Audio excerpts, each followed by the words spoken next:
Salut à tous, bienvenue dans ce nouveau tuto. Aujourd'hui, on va continuer avec les expressions. Et pour ceux qui n'auraient pas suivi le tuto précédent, je rappelle ce que c'est. Les expressions, c'est tout simplement un moyen de mettre des paramètres en relation, d'automatiser des animations. Donc on va commencer avec un background et puis j'avais prévu une toute petite palette de couleurs, histoire de faire quelque chose d'assez joli et puis d'essayer de faire quelques animations qui se suivent. On va voir comment on peut construire ça. Alors, bon, le Media Out, je vais le supprimer parce que j'en ai pas besoin pour le moment. Je rappelle, hein, je supprime toujours le Media Out parce que je peux le récupérer juste à la fin. Donc voilà, d'accord. Donc pour le moment, j'en ai pas besoin. Et comme il me prend un peu de place, du coup, je le supprime. Alors, donc ce background, on va lui appliquer un masque rectangle. Puis je vais le remonter un peu parce qu'on va rajouter d'autres nodes juste après. Et donc sur ce rectangle 1, ici dans le width, on va mettre une valeur de 0,01. Et puis, pareil dans le height, d'accord, 0,01, point. Voilà. Et ici, dans le border width, on va augmenter le border width, tout simplement. Et puis, ici, dans le border style, je vais juste cliquer sur le premier icône pour avoir un petit losange comme ça. Voilà. Donc, maintenant qu'on a ce petit losange, on va pouvoir ajouter un deuxième rectangle. Donc, ça va être un rectangle 2. Et sur ce rectangle 2, on va mettre une expression dans le height, ici, d'accord. Donc, on fait un clic droit sur le paramètre, expression. Et puis, dans la nouvelle boîte de dialogue, ici, on va marquer rectangle 1.height. D'accord? Parce que je veux que ce paramètre soit contrôlé par le height du rectangle 1. Donc là, en fait, si on zoome, d'accord, on voit qu'on a effectivement sur le rectangle 2 le height du rectangle 1. Donc si je prends le height du rectangle 1, ici, d'accord, voilà. Je contrôle les deux paramètres en même temps. Et puis, on va remettre à 0,01. Je vais reprendre mon rectangle 2. Et puis, le width indépendamment, parce que je peux régler sa distance, d'accord. Je peux régler sa taille. Et ici, je vais augmenter un tout petit peu le border width. Voilà, comme ça. Et maintenant, ce que je peux faire, c'est prendre ce rectangle 2, ici, le copier, et puis le coller en série également. Sur ce rectangle 2, ici, je vais allonger le width, d'accord, pour le mettre au maximum. Et puis dans le merge, ici, je vais mettre subtract. Et donc j'ai créé un masque sur ce rectangle 2. Sauf que maintenant, sur le border width, donc sur cette copie du rectangle 2, je vais remettre le border width à 0. Mais si on regarde de plus près, on voit qu'on a une petite outline comme ça, d'accord, qui n'est pas remplie, tout simplement parce qu'on est à 0,01. D'accord? Donc là, tout simplement, je vais prendre le border width et puis je vais le réduire un tout petit peu pour remplir ça. Voilà. Et donc, ça veut dire quoi maintenant? Ça veut dire que si je prends mon rectangle 1 ici, d'accord, je contrôle maintenant le height des deux autres rectangles. Donc, on va regarder ça. Voilà. Donc, j'obtiens ça. Donc, maintenant, on peut, par exemple, faire des petites animations. Donc, je vais remettre à 0. Ici, à la frame 0, on va animer le border width qui correspond donc à notre losange, d'accord, dans le rectangle 1. Donc je mets une keyframe à la frame 0, puis on va aller à 10 frames plus loin, et je vais augmenter le border width, comme ça. Et maintenant on va aller dans le rectangle 2, et puis on va animer cette barre ici, d'accord. Donc à la 10e frame, le width ici, on va le réduire, on met une keyframe, je vais aller à la 20e frame, d'accord. Voilà, et puis je vais le remonter à une taille qui me convient. Voilà, comme ça, ça me paraît plutôt pas mal. Et maintenant, on peut retourner dans le rectangle 1, et puis à la 20e frame, on va faire une animation sur le height. On met une keyframe. Je vais aller à 15 frames plus loin, par exemple, donc à la 35e frame, et je vais augmenter le height. Voilà, quelque chose comme ça. Ok, donc si on regarde maintenant notre animation, nos animations, d'accord, voilà ce que ça donne. Ok, c'est plutôt pas mal, mais c'est un peu mécanique. Donc on va prendre nos paramètres, d'accord? On va tous les sélectionner. Et puis on va les transformer en courbes de façon à rendre l'animation un peu plus fluide. Donc là, sur le rectangle 2, je fais un S, d'accord? Je vais tirer un peu sur cette keyframe. Voilà. Et puis je vais sélectionner le rectangle 1. Voilà. Hop. Je vais sélectionner les deux courbes. Je fais ça assez rapidement, mais c'est pas un tuto sur les keyframes, mais c'est juste pour créer une petite animation sympa. Voilà, je tire un peu sur ces keyframes là. Normalement on peut zoomer dessus, mais comme je sais à peu près ce que je fais, d'accord. Je zoome pas, mais voilà. Vous savez comment utiliser ça. Si vous avez peut-être un doute, vous pouvez regarder d'autres tutos et puis vous aurez les méthodes d'utilisation des splines. Ok, donc là, ça veut dire quoi maintenant? Ça veut dire que j'ai cette animation. Ok, super. Et puis, par exemple, je peux prendre ce background et ici, je vais tout simplement prendre un autre texte, d'accord? Et puis ce note texte ici, donc je vais aller nommer, je vais aller écrire expression avec deux S. Voilà. Expression, je vais mettre en extra bold, je ne vais pas chercher une police pendant des heures. Ok, voilà. Et puis je vais juste réajuster le texte en fonction de mon animation. Et je vais augmenter un peu le tracking. Voilà. Donc là, ça me paraît plutôt pas mal. Donc si on regarde l'animation ici, d'accord, voilà ce qui se passe. Ok. Maintenant, je peux prendre par exemple mon rectangle 2, d'accord, ici, parce que si on regarde, c'est un masque plein comme ça. Donc j'ai juste à le prendre et à le connecter sur mon texte, comme ça. Et si on regarde maintenant l'animation, voilà. Le texte est intégré dans l'animation, mais je peux maintenant saisir mon merge ici, et puis faire un CTRL-T pour inverser les connexions. Tout simplement parce que je veux que mon texte soit en dessous de mon animation. D'accord? Donc maintenant, si on regarde, boum, boum. Parfait. Vous voyez, avec seulement quelques nodes et une expression, on peut contrôler différents paramètres. D'accord? Donc là, on en contrôle 3 en même temps. D'accord?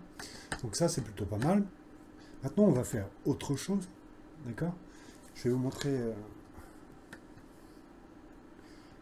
Maintenant, on va compléter cette animation. On va créer un petit background et on va voir que c'est assez sympa. D'accord? Donc ici, je vais prendre une ellipse. Et puis, cette ellipse, pour qu'on comprenne ce qu'on fait, je vais la mettre dans cette couleur, d'accord? Un peu foncée.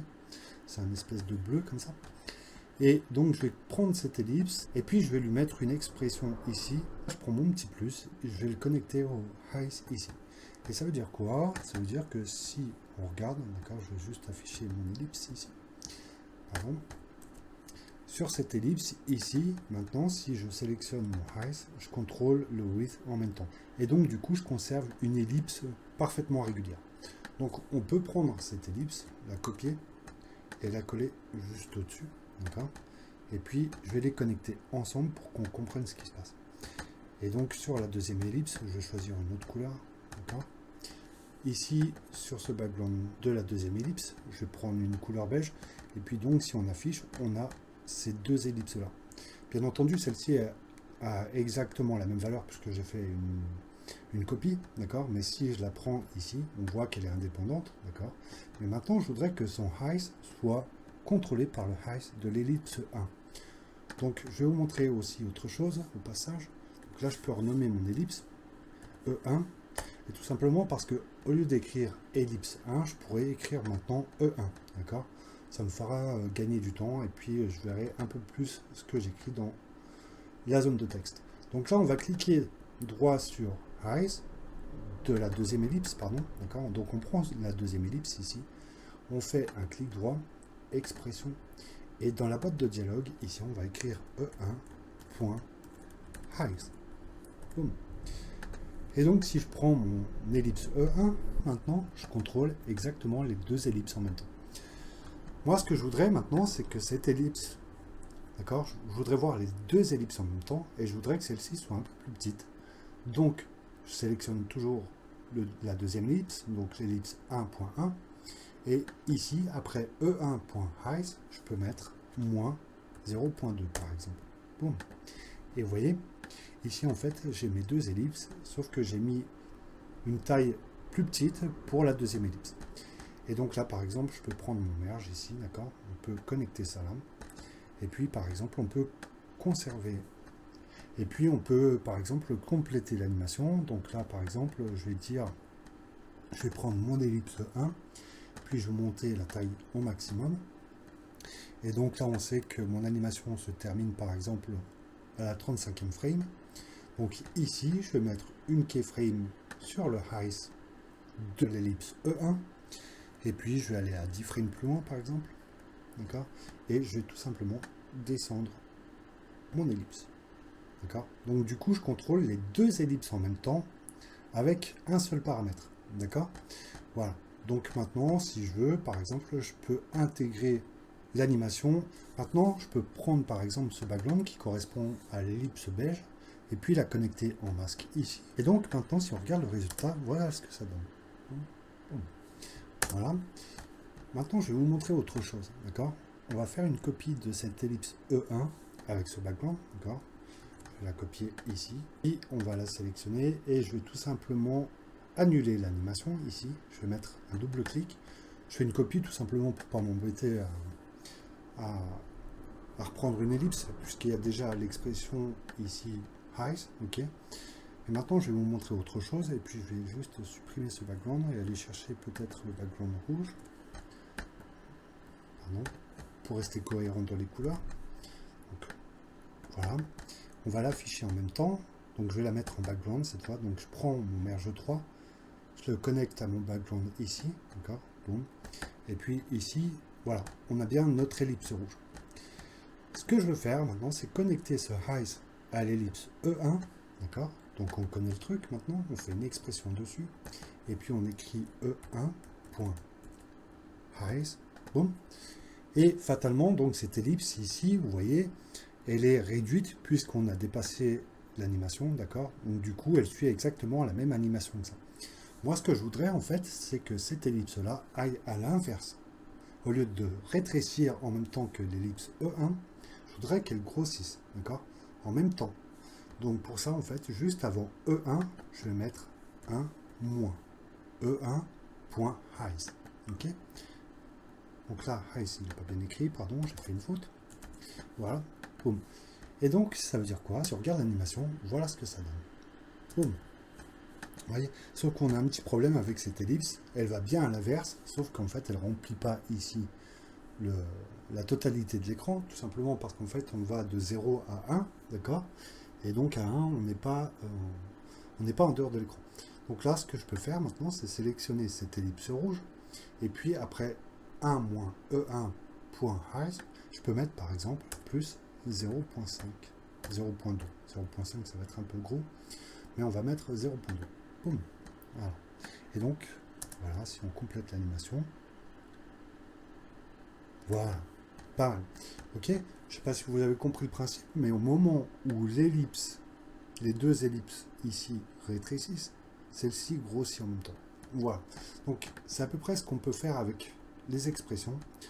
Ici, avec un seul rectangle, je contrôle les animations de deux autres rectangles, d'accord, de trois objets en même temps.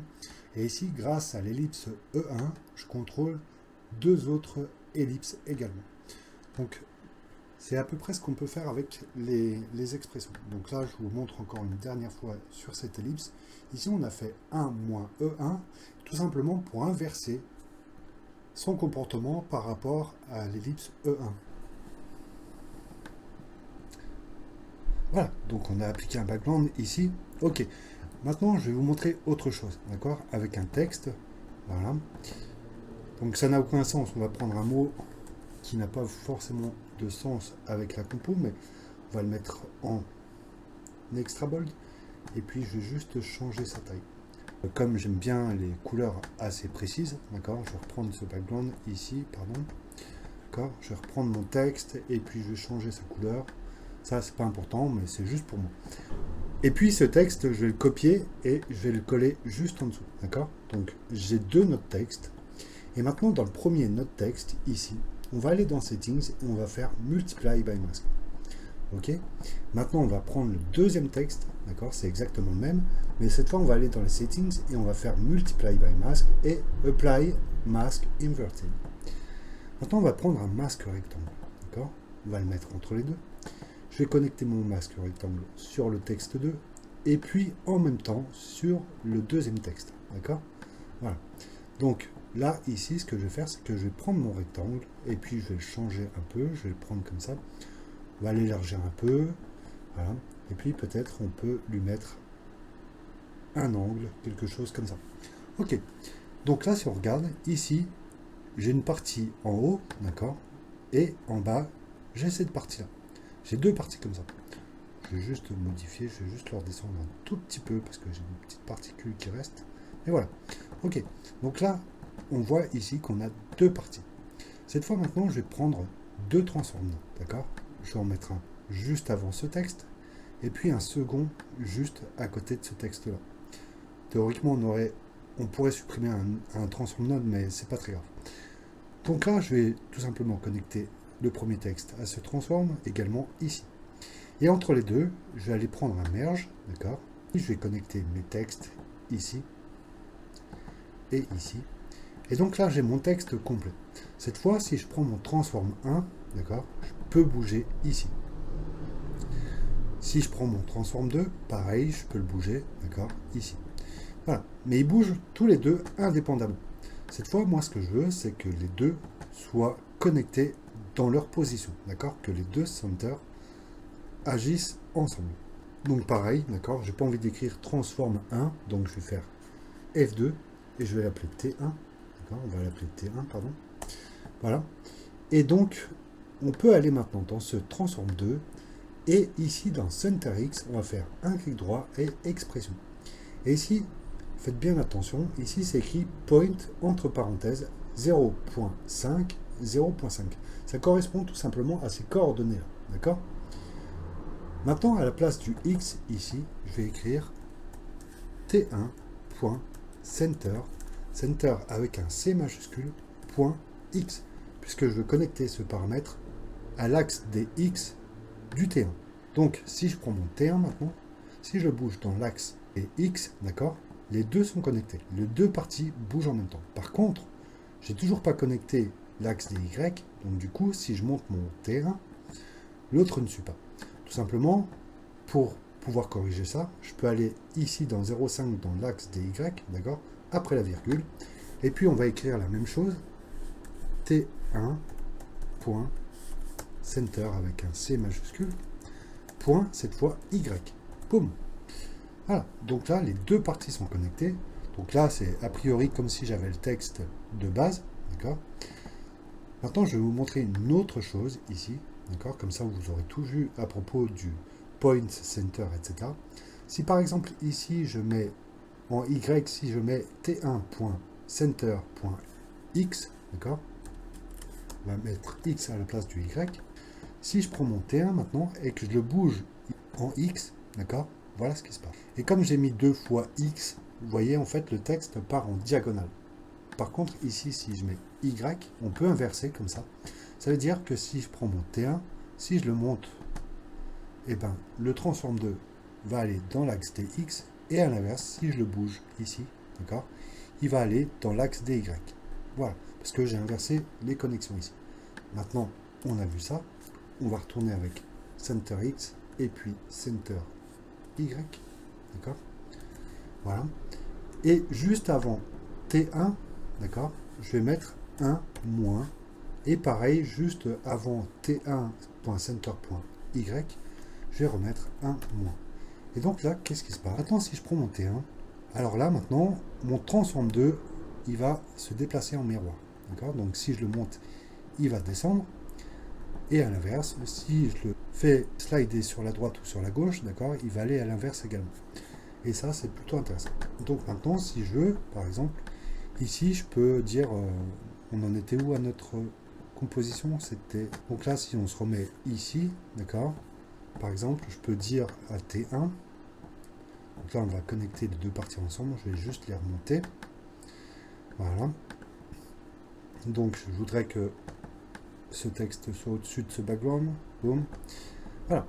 Et donc, ici, ce que je peux faire, c'est tout simplement animer T1. Donc, on va dire qu'à la 35e frame, je ne sais pas, par exemple, il va être par là. Je mets une keyframe sur la position et on va aller à 10 frames plus loin. Boom. Voilà. Et ici, par exemple, je vais le remettre au centre, 0.5. D'accord? Boum. Voilà le résultat de quelques-unes des possibilités, des nombreuses possibilités des expressions. En tout cas, c'est des outils vraiment puissants pour les animations et ça permet également de faire gagner pas mal de temps. Ça demande un tout petit peu d'entraînement. Si vous avez des questions, n'hésitez pas à les poser en commentaire. Si ce n'est pas déjà fait, n'hésitez pas à vous abonner, à activer la petite cloche et à laisser un like. Salut à tous!